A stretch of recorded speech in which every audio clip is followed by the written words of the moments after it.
Hey guys, welcome back and thanks for tuning in again to my channel. If you enjoy, please like, comment, and subscribe. Today's video is about a man that needs no introductions, but this is how we do things on my page, so in case you guys don't know, please meet Whitey Bulger, a name etched into American crime history. In South Boston, he was a kingpin, a ruthless mob boss who terrorized the city. To the FBI, he was also a secret informant, feeding intelligence while building his own empire. For decades, he eluded justice, living as a fugitive and one of the FBI's most wanted men. But in the end, his story didn't close in a courtroom. It ended in blood, inside one of America's most violent prisons. Tonight, we take a long look at Whitey Bulger's rise, his years on the run, his final days incarcerated, and the shocking evidence surrounding his savage murder at Hazelton Penitentiary. Chapter 1. South Boston Roots. Born in 1929, James Bulger grew up in South Boston, a neighborhood defined by tight-knit Irish families, political machines, and street gangs. Nicknamed Whitey for his platinum blonde hair, he hated the name. Friends knew him better as Jimmy. By his teens, Bulger had already embraced crime, auto theft, robberies, and eventually armed bank jobs. Prison shaped him early. At Alcatraz, where he served time in the 1950s, he learned discipline, ruthlessness, and how to manipulate both guards and inmates. Returning to Boston, Bulger quickly aligned with the Winter Hill Gang, a powerful Irish mob outfit. By the 1970s, he was their leader. His operation ran bookmaking, extortion, drug trafficking, and loan sharking. Those who crossed him faced brutal consequences, beatings, shootings, and in many cases, murder.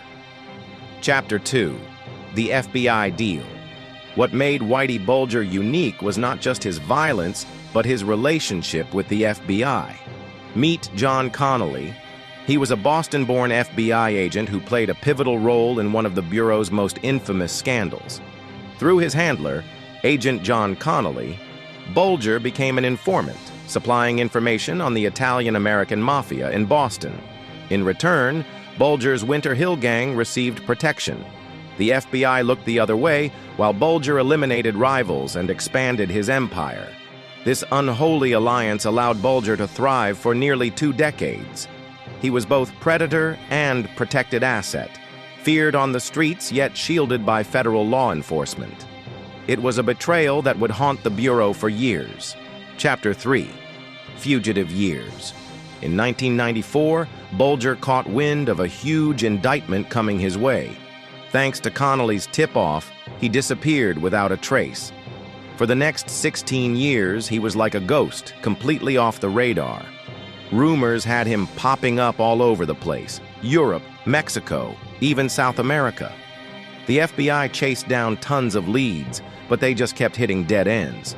Meet Catherine Gregg.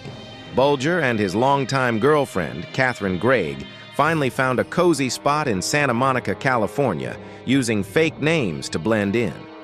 At 81 years old, he was living a pretty low-key life in a rent-controlled apartment when the authorities finally caught up with him in 2011. Inside, they found a whopping $822,000 in cash and over 30 firearms. Chapter 4. Trial of a Kingpin. Bulger's 2013 trial was one of the most sensational in Boston's history, drawing international attention and dominating headlines for weeks. Courtrooms were packed with journalists, family members of victims, and curious onlookers eager to witness the downfall of one of America's most notorious mob bosses. Over 70 witnesses testified, including former associates from the Winter Hill Gang, law enforcement officers, and even victims' relatives. Prosecutors tied him directly to at least 19 murders, some carried out personally, others ordered with cold precision. Victims were lured into traps, ambushed, and executed, often over suspicions of betrayal or rivalries in the drug and extortion trades. Former gang members described in detail how Bulger demanded loyalty, but rarely gave it in return. Those who crossed him or even appeared disloyal paid the ultimate price. Beyond the killings, the trial exposed Bulger's double life as both gangster and FBI informant. Jurors listened to evidence of how Bulger manipulated law enforcement to eliminate his competition, while the FBI in turn protected him from prosecution. In August 2013, after weeks of testimony and deliberation, the jury convicted Bulger on 31 counts, including racketeering, money laundering, and 11 confirmed murders. The verdict cemented his legacy as one of Boston's most feared figures and marked the end of his decades-long reign. Chapter 5. Life Behind Bars. Prison stripped Whitey Bulger of his power, but not his notoriety. He was moved between several facilities, including USP Tucson in Arizona and Coleman the Sioux in Florida. His reputation as both mob boss and informant followed him everywhere. At Coleman, inmates labeled him a rat. Prison staff monitored him closely, intercepting threats. In his 80s, frail and suffering from heart disease, Bulger required a wheelchair. Yet he remained a target. Inmates in the federal system live by a code.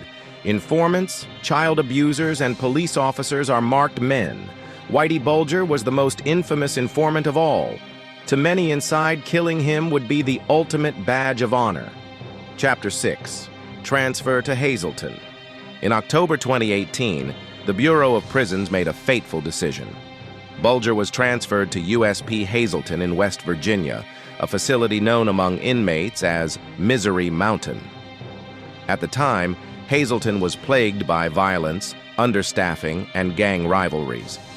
Why transfer a notorious mobster and informant to one of the most dangerous prisons in the country? Why wasn't Bulger placed in protective custody? And how did inmates manage to assault him so viciously without intervention? Some believe Bulger's transfer was intentional, that someone wanted him silenced permanently. Chapter 7. The Murder. On October 29, 2018, less than 12 hours after arriving, Whitey Bulger was found dead in his cell. He had been beaten beyond recognition.